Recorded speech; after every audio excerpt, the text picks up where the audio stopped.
Jain Subodh girls PG college Sanganer के सभागार में उपस्थित आदरणीय प्राचार्य डॉक्टर रीटा जैन मैम, विषय विशेषज्ञों, अन्य व्याख्याता मित्रों एवं छात्राओं का सत्र 2023-24 में हार्दिक स्वागत एवं अभिनंदन। आज के इस कार्यक्रम का मुख्य प्रयोजन छात्राओं के सुनहरे भविष्य एवं क्षमता संवर्धन हेतु एक प्रश्न एक विशेषज्ञ की तर्ज पर सिविल सर्विसेज प्रीलिम्स 2023 के कुछ प्रश्नों को विषयवार हमारे विषय विशेषज्ञों द्वारा प्रस्तुत किया जाएगा। सभी छात्राओं से अनुरोध है कि वे ध्यान से सुने और समझें कि सिविल सर्विसेज के प्रश्नों को हल कैसे किया जाता है और उन्हें हल करते समय क्या स्पष्टीकरण और समझ अनिवार्य है। आज हम आईएएस प्रीलिम्स के मई 2023 के क्वेश्चन पेपर को सॉल्व करने के लिए यहाँ इकट्ठे हुए हैं। मैं doctor Ranju Sharma question 6 history के एंशिएंट इंडियन हिस्ट्री सोर्सेज से रिलेटेड क्वेश्चन को आपके सामने उसका एनालिसिस कर रही हूँ। क्वेश्चन में एक साइड में लिटरेरी वर्क और एक साइड में ऑथर का नाम दिया गया है।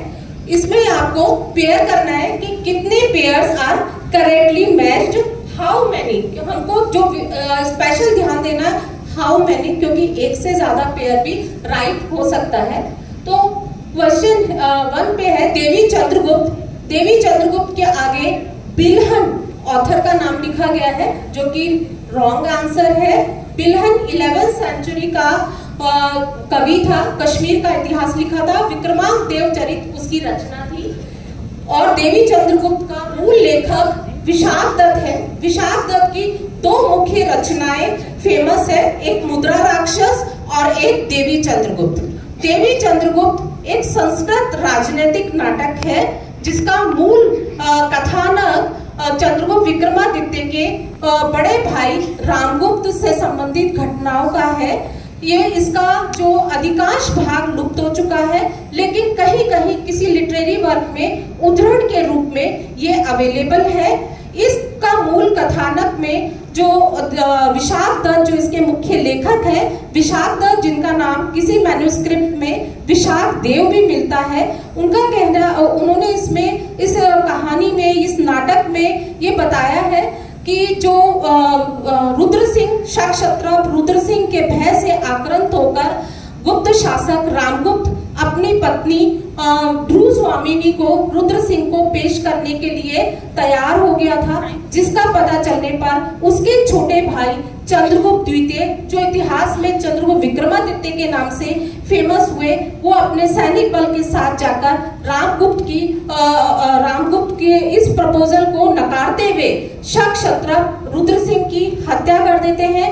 उसके बाद रामगुप्त की हत्या कर अपनी ध्रुव स्वामिनी के साथ में विवाह कर लेते हैं।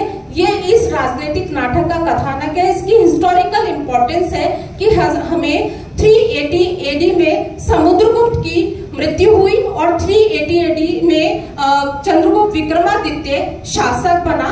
तो चंद्रगुप्त विक्रमादित्य और समुद्रगुप्त के बीच में कुछ समय के लिए निर्बल शासक के रूप में रामगुप्त ने शासन किया था। केडी वाजपेयी, डॉक्टर रामेश चंद्र मजूमदार और डॉक्टर रोमिला थापर, उनका कहना है कि जो देवी चंद्रगुप्त में दी गई घटना रॉन्ग है। वो इसको कहते हैं कि हिस्टोरिकल, इसे सही नहीं मानते हैं, लेकिन रामगुप्त की हिस्टोरिसिटी पर वो बिलीव करते हैं।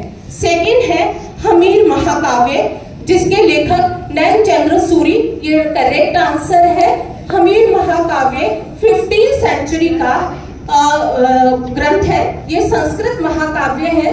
रणथंभौर के शासक हमीर देव, जो कि 13th सेंचुरी में शासक थे, उनके विषय में लिखा गया। उनकी साहसिकता, उनके वीर, उनका साम्राज्य विस्तार, अजय मेरू नगर की स्थापना से संबंधित इसमें बताया गया है। 14 सर्ग है इसमें, और इसमें अजय मेरू, जो कि अजमेर नगर से नाम से जाना जाता है, और चौहानों को इस ग्रंथ में सूर्यवंशी बताया गया है। थर्ड है मिलिंद पन्हो। मिलिंद पन्हो के ये थोड़ा ट्रिकी इसका जो ऑप्शन दिया गया है, जिसमें सबसे ज्यादा बच्चे जो है वो कंफ्यूज कर जाते हैं, लिखा हुआ है नागार्जुन, जबकि इसका राइट आंसर है नागसेन। नागसेन एक जैन भिक्षु, एक बौद्ध भिक्षु थे, और बौद्ध मिनेंडर जिसका नाम बौद्ध धर्म एक्सेप्ट करने के बाद मिलिंद हो गया था। ये एक इंडो ग्रीक सम्राट था और दर्शन और तंत्र मंत्र और प्रज्ञा वैशिष्ट्य में इसका बहुत बड़ा रुझान था। इसीलिए वो बौद्ध धर्म से संबंधित क्वेश्चन इसमें पूछते हैं नागसेन से, और बौद्ध भिक्षु नागसेन बहुत ही सरलता के साथ इन क्वेश्चंस के जवाब देते हैं, उनकी जिज्ञासाओं को शांत करते हैं। ये मिलिंद पन्हो ये पाली ग्रंथ है, इसीलिए इसका नाम पन्हो बताया गया है। पन्हो मीन्स प्रश्न पूछना। फोर्थ है नीति वाक्यामृत।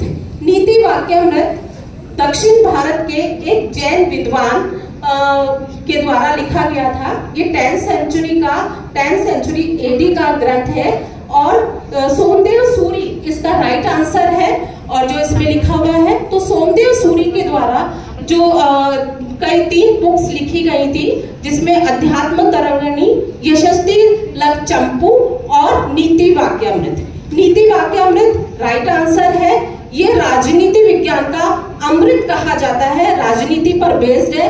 कौटिल्य अर्थशास्त्र जिस तरीके से एक बहुत एक्सीलेंट ग्रंथ माना जाता है राजनीति पे, उसी तरीके से नीति वाक्यामृत भी है। नीति वाक्यामृत में 32 समुद्देश्य मीन्स 32 सब्जेक्ट है, जो कि दंडनीति, स्वामी, अमात्य, बल, कोश, विवाह, प्रकरण, व्यवहार, सदाचार, इसके 32 समुद्देश्य हैं जो कि हमको इसमें मिलते हैं। तो इसे जो लिखा है, how many of the about pairs are correctly matched, तो answer B is right, only 2, यानी ओनली 2 मीन्स हमीर महाकाव्य, नैचंद्र सूरी, और 4th आपका नीति वाक्यामृत, जो कि सोमदेव सूरी के द्वारा लिखा गया है।